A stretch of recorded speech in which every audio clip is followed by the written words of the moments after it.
Hey everyone, and welcome back to the channel. If you've ever struggled to get those perfect, realistic shadows in Photoshop, you're going to love what I have for you today. We're looking at the Shadow Photoshop extension, a powerful tool normally sold on Creative Market, but you can grab it absolutely free.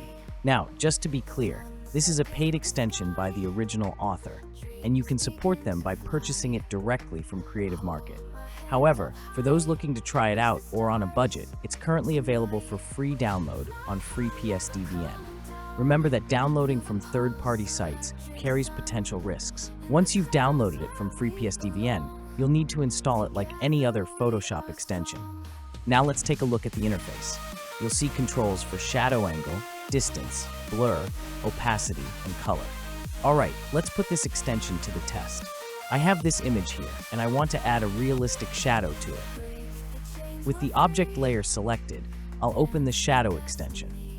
Now, I can adjust the shadow angle to control the direction of the light source. I'll also adjust the distance to determine how far the shadow is cast. See how easy that is? I can also fine-tune the blur to control the softness of the shadow and adjust the opacity for a more subtle effect. And if I want to change the shadow color, I can simply use the color picker. Let's take a look at a quick before and after comparison. As you can see, the shadow extension makes a huge difference in creating realistic shadows. So if you're looking for a quick and easy way to create professional-looking shadows in Photoshop, the shadow extension is a fantastic tool.